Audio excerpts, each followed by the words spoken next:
que son más calurosos que otros. Y aquí lo vivimos. En verano hay unos días que uno no lo soporta, que tiene que bañarse 2 o 3 veces al día, tiene que estar tomando agua. Y en invierno, por ejemplo, hoy no es un día muy caluroso, pero también tampoco es un día de esos, digámoslo así, fríos. Hoy hizo un día normal. Entonces, hoy podría decirse que es un día donde se consume el caudal medio diario.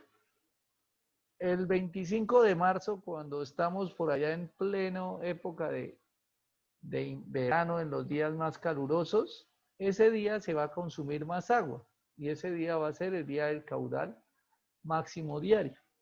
Y hay unos días donde cae mucha agua, llueve mucho, uno se baña a la mañana y no suda, no sale de la casa, no se ensucia, pues ese día pues va a consumir menos agua. Ese día sería un caudal menor al medio diario y obviamente pues menor al máximo diario. Y a lo largo del año pues vamos a tener un cambio. Ese cambio pues se va, realmente la planta yo no la puedo diseñar al caudal medio, porque si la diseño con el caudal medio, los días más calurosos la planta se me va a quedar pequeña y no me va a producir la cantidad de agua que yo requiero. Entonces, el RAS establece que hay un factor K1, que es un factor de mayoración, que se multiplica por el caudal medio diario. Y establece el mismo RAS que este K1 vale 1.2 por 432,98. Ese 1.2 es una constante que está en el RAS. El que quiera mirarlo puede reconsultar la resolución 0330 de 2017 y ahí establece esos valores. Dice también el RAS que si la población es menor a 25.000, no creo que es a 15.000 habitantes, se puede colocar un factor de mayoración superior a 1 o igual a 1.3. Pero si la población es Creo mayor, que es 12.500. 12.500, gracias. Si la población es mayor a 12.500, el factor de mayoración, si es menor a 12.500, el factor de mayoración puede ser 1.3. No le está diciendo que obligatoriamente sea 1.3, le dice puede ser. Entonces, como a uno le dicen puede ser, pues uno lo puede dejar. Pero si la población es mayor a 12.500, le dice el factor máximo es de 1.2. Uno puede colocar factores más bajitos, pero la verdad es que cuando uno está haciendo el diseño tiene que irse con lo máximo para que si uno se descacha, pues al final no se quede pequeña la planta. Entonces uno siempre escoge el 1.2. Entonces en ese orden de ideas, pues nuestro caudal máximo diario va a ser ¿cuánto? 519.58 litros por segundo. 519.58 litros por segundo. Este caudal lo voy a poner en rojo, con negrita resaltado. Bueno, ¿cómo puedo hacer acá eso? No lo voy a poner solo en rojo. Lo voy a poner un poquito más grande. Ese va a ser el caudal de diseño de la planta. Con ese caudal es que vamos a trabajar toda nuestra planta. La planta trabaja con un solo caudal. La planta no cambia el caudal. La planta, desde el día que yo la construyo, pues obviamente va a tener unas variaciones de caudal pequeñas a lo largo de su vida útil, pero ella está diseñada para que siempre, las 24 horas al día, trabaje con ese caudal. El mismo RAS también menciona un caudal máximo horario.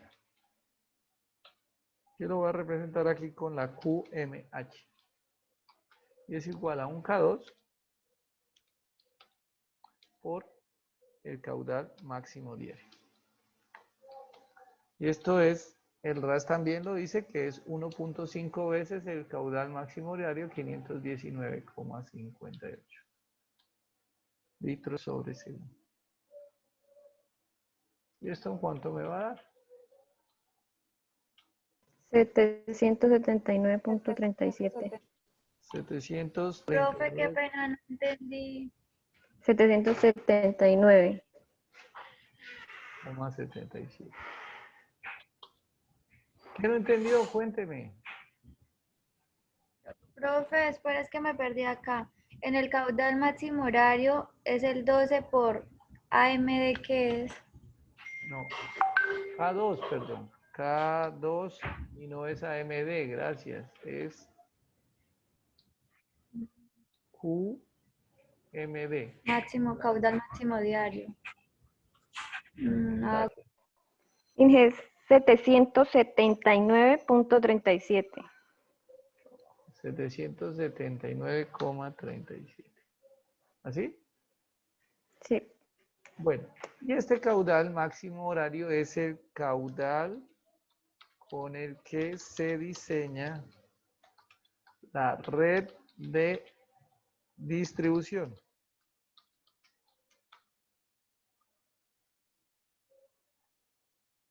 Con ese caudal debemos diseñar nuestra red de distribución. 775. Como nosotros no vamos a diseñar red de distribución todavía, lo único que vamos a hacer es tener este valor. Tenemos que tenerlo en cuenta. 519,58 litros por segundo.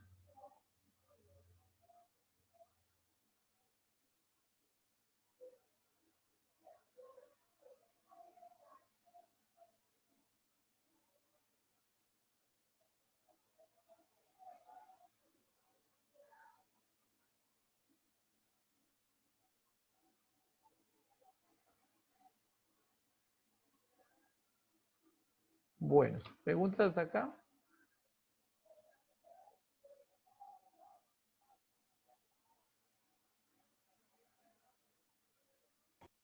Inge, es que no le escuché bien lo del factor ese 1.2 en el caudal máximo diario. Estos valores los da el RAS, son constantes que emite el RAS. ¿Cuál es la diferencia? Bueno, les explico nuevamente que ese es 1.2 y que es ese 1.5. Si yo graficara, vamos a hacer acá una grafiquita.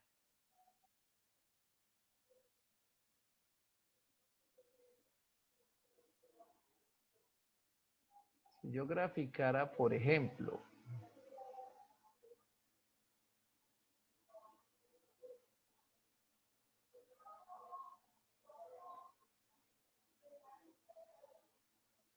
para el caso de Yopal, aquí coloco el caudal.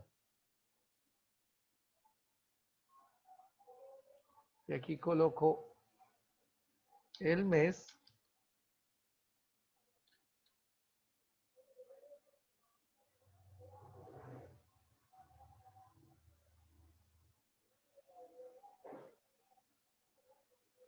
Entonces, y yo tengo acá una línea que se llama, la voy a llamar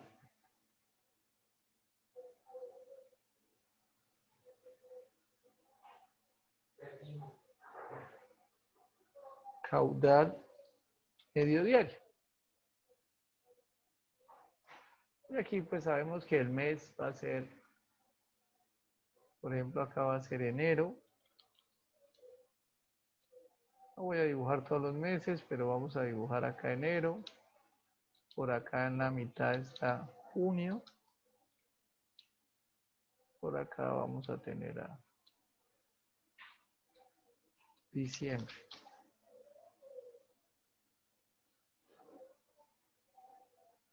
Entonces,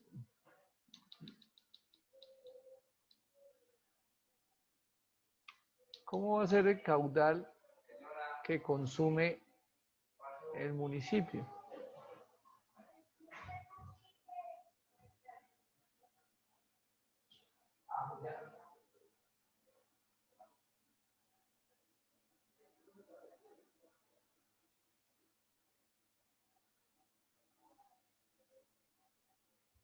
Entonces, de acuerdo a nuestra idea, sabemos que Yopal, perdón, en el día más caluroso está como por acá en marzo. Son los días más calurosos. En abril ya vamos a dibujar aquí una curva de temperatura. Vamos a ponerla con amarillo la temperatura. ¿Cómo sería la temperatura en Yopal? Nosotros tenemos que enero, febrero y marzo son unos días con mucho calor. Por acá, digamos, va subiendo. Y luego cuando empieza a llover, la temperatura empieza a bajar y hasta por acá en noviembre que vuelve y sube la temperatura. Ese, digamos, es el ciclo de la temperatura. Es el comportamiento de la temperatura. El consumo del agua, pues va a ser proporcional a la temperatura.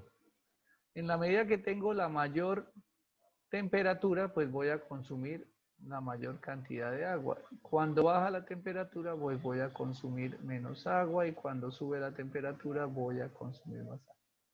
Esto que está en rojo se llama el caudal diario. Es lo que consume diariamente. Y venga, pongámoslo con la otra letrica.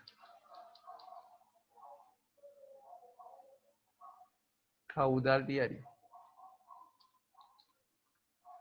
Entonces, en enero, mi caudal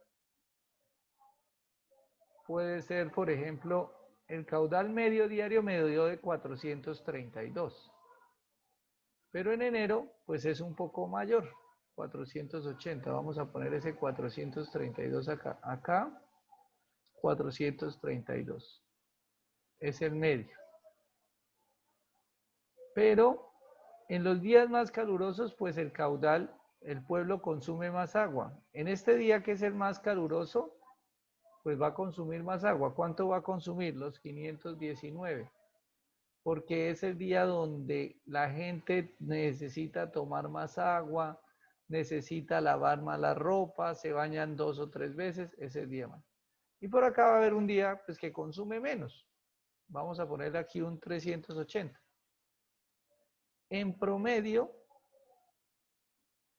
al año, la gente consume, unos días consumen más, otros días consumen menos, pero en el promedio se consume estos 432. La planta debe estar diseñada para producir el caudal máximo que consume la gente en un día, porque si yo diseño mi planta con los 432, el día más caluroso pues no va a alcanzar el agua. Entonces tengo que hacer mi diseño, por eso el diseño de la planta se hizo con 519. Eso es lo que tiene que ver con caudal máximo. Este 519 entonces es el caudal máximo diario. Es el día o es el caudal que se consume el día más caluroso del año, que son los 519. Ahora vamos a hablar del otro, que es el caudal máximo horario. Para hablar de caudal máximo horario, pues tenemos que hacer una gráfica también. Pero esta gráfica ya no va a ser con respecto al mes, sino con respecto al día. Vamos a correr esto por acá.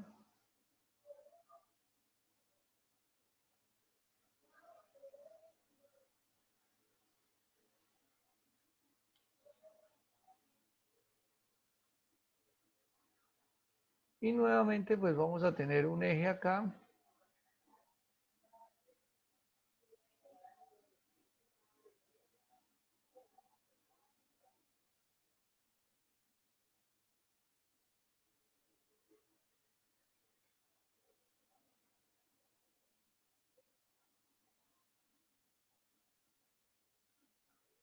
Y aquí voy a tener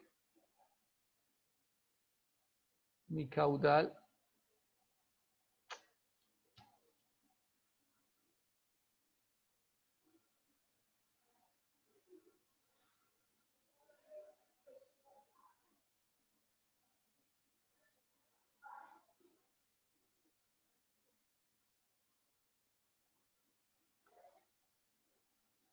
Aquí voy a tener mi caudal medio diario, máximo diario, perdón. Y aquí voy a tener, perdón, caudal no, esto es el día, estas son las horas del día.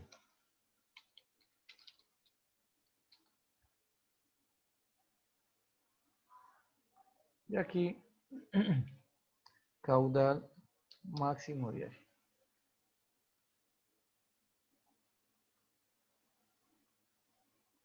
Y entonces las horas del día voy a tener aquí las 0. Por acá voy a tener por acá las 6. Por acá las 12. Por acá las 18. Y por acá las 24.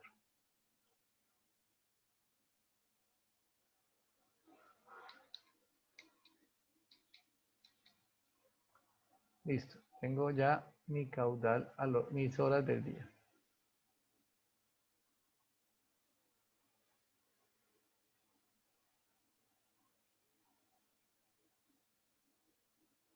Y acá tengo mi caudal máximo diario.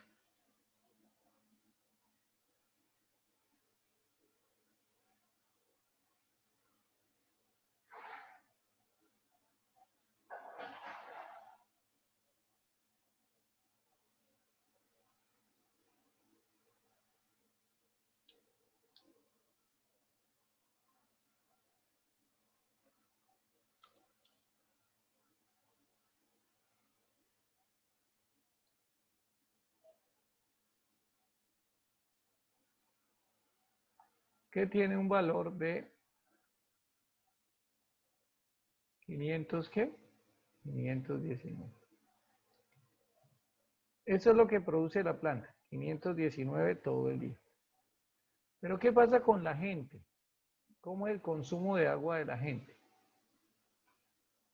Entonces, la gente a la medianoche, normalmente la gente a la medianoche está durmiendo. Entonces, cuando uno está dormido, no consume agua. Cuando se levanta, ya empieza a preparar los niños, aumenta el caudal, los niños entran al colegio, luego, esto está quedando muy avanzado. Es algo como esto.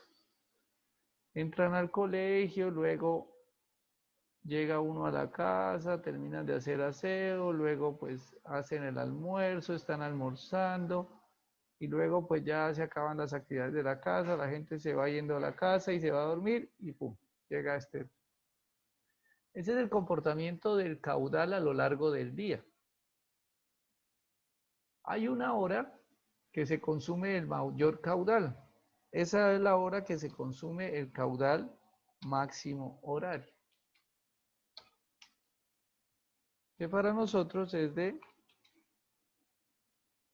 779.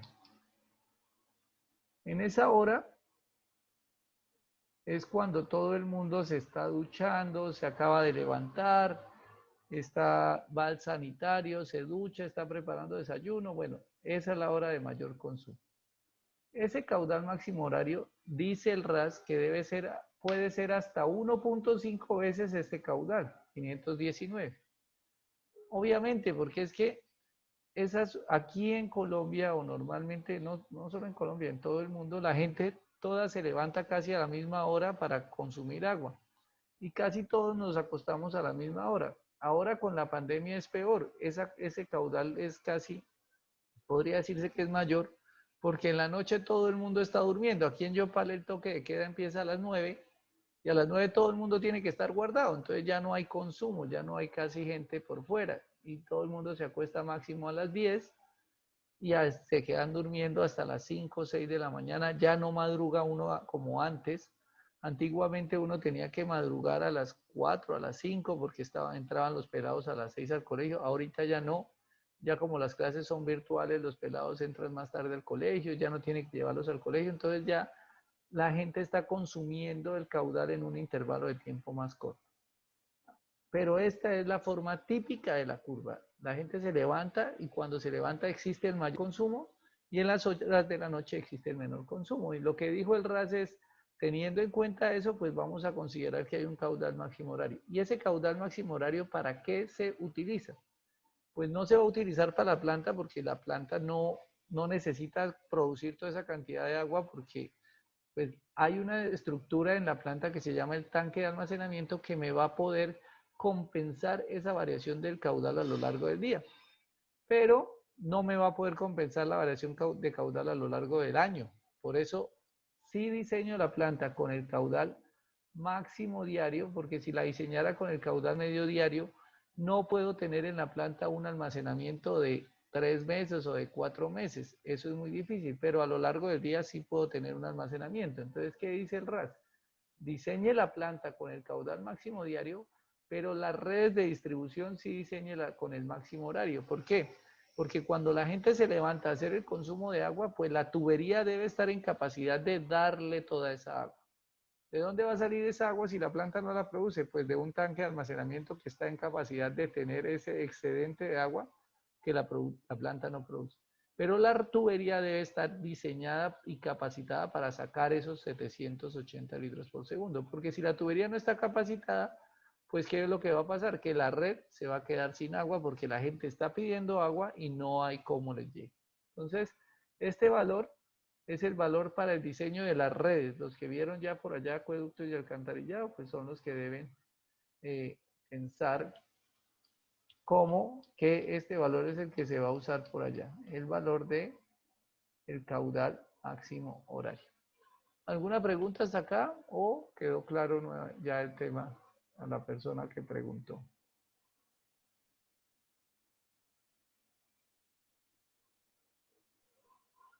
Y que quedó mucho más claro. Gracias. Bueno, con mucho gusto. Bueno, dicho esto, entonces vamos a pasar a nuestro siguiente tema que se llama la coagulación. O bueno, sí, porque el primer tema fue el diseño, el cálculo de la población de diseño. Ahora vamos de la población, no del caudal de diseño. Vamos a pasar a coagulación. Van a recordar este número 519,58 litros por segundo, que es el que vamos a usar de aquí en adelante.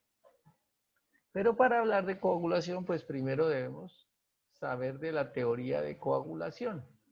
Entonces, les voy a dar 5 minutos para que ustedes a través de sus computadores, de internet o de sus apuntes del curso de operaciones unitarias, porque todos ya debieron haber visto operaciones unitarias, entonces para que a través de lo que tengan, de cualquier medio que dispongan, van a leer sobre el proceso de coagulación. Y en 5 minutos, lo voy a seguir acá, pues vamos a conversar del tema. ¿Listo? Entonces no cierren, prendan sus pantallas, perdón, sus cámaras, quédense ahí muy juiciositos, yo no me voy a ir, es para que ustedes investiguen un poco del tema o recuerden la teoría de coagulación y luego ya continuamos.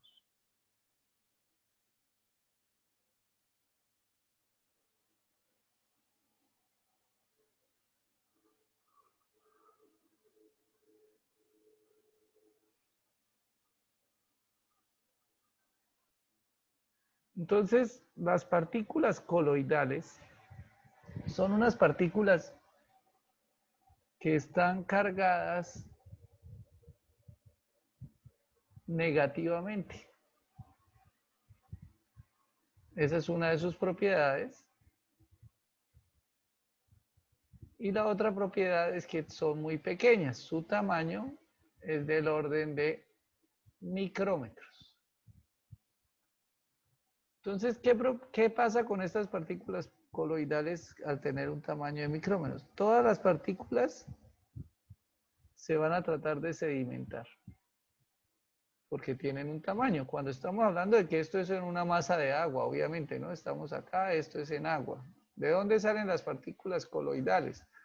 Las partículas coloidales las recoge el agua cuando está escurriendo a través del suelo o sobre el suelo en los fenómenos de precipitación. Cuando está lloviendo, el agua escurre en el suelo y va arrastrando las partículas coloidales.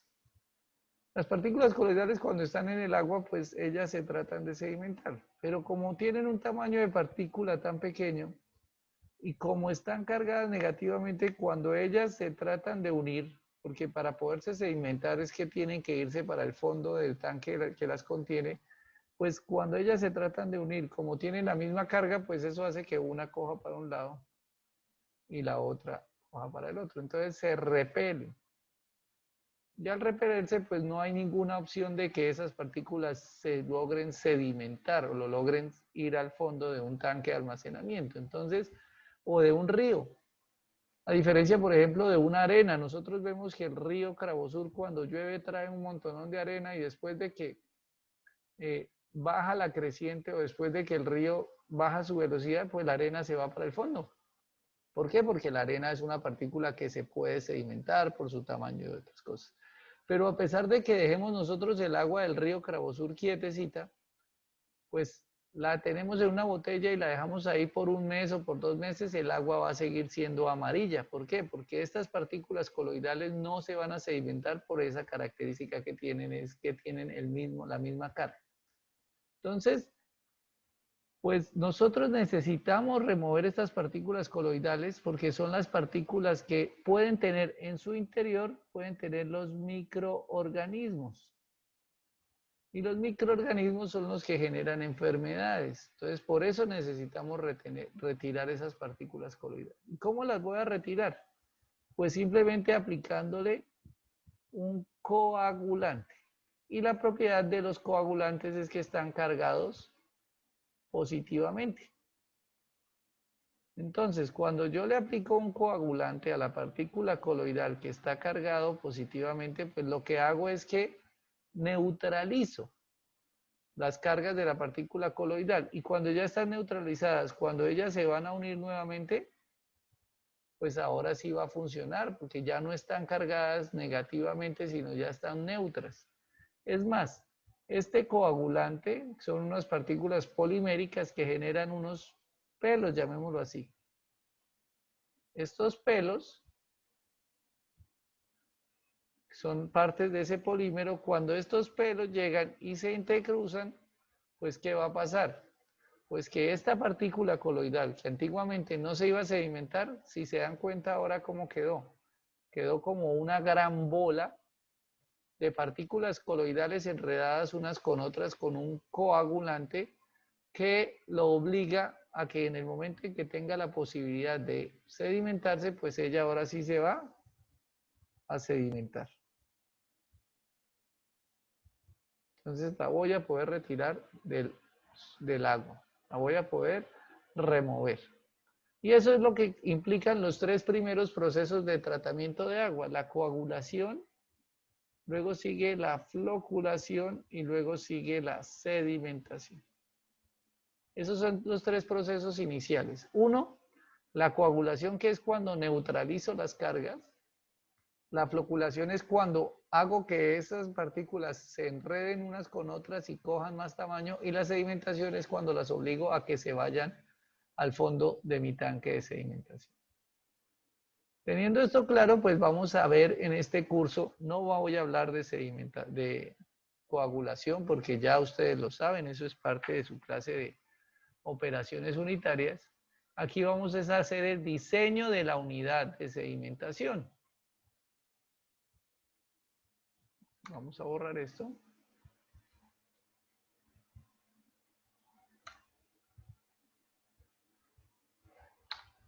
Para hacer el diseño de la unidad de sedimentación, pues necesitamos tener claro lo que acabamos de ver.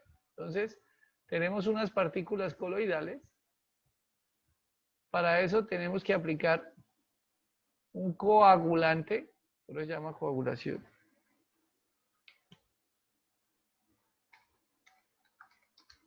Pero este coagulante debo aplicarlo en unas condiciones especiales para que funcione, para que esa neutralización de carga sea ideal. Entonces, primero debo aplicarlo en una dosis óptima. ¿Cómo sé la dosis óptima? Pues mediante una cosa que se llama la prueba de jarras.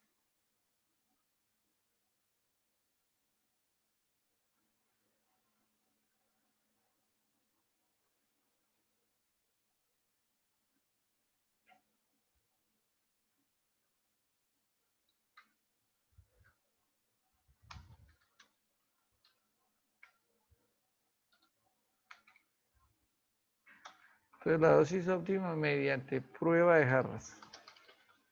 Que ese va a ser una práctica de nuestro laboratorio, que igual esa ya la debieron haber hecho ustedes en operaciones unitarias, pero la vamos a volver a hacer.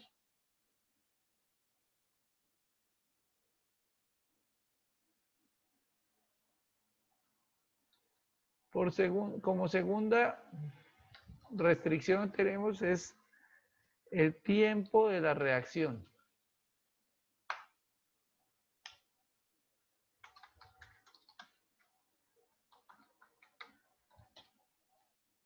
El tiempo de la reacción, dice la teoría, que debe ser de menos de un segundo. ¿Por qué menos de un segundo? Pues porque en un segundo es el tiempo que gasta el polímero o el coagulante en reaccionar. Y si yo no lo aplico en un tiempo menor a un segundo, pues lo que voy a hacer es que el polímero reaccione con él mismo y lo voy a desperdiciar. Entonces, tiene que ser en menos de un segundo. ¿Qué otras restricciones tenemos? Pues que haya una buena agitación.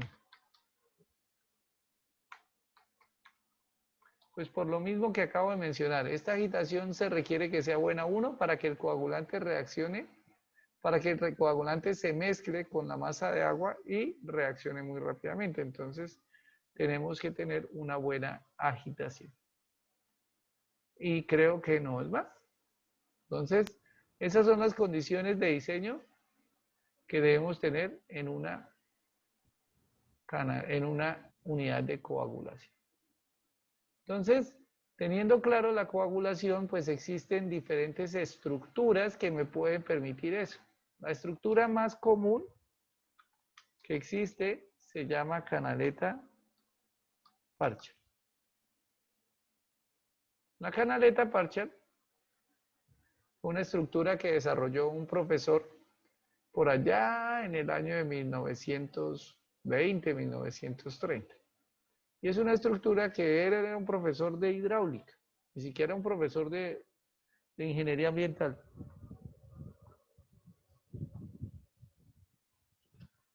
Porque en esa época no había ingeniería ambiental. Hace 100 años lo que había era ingeniería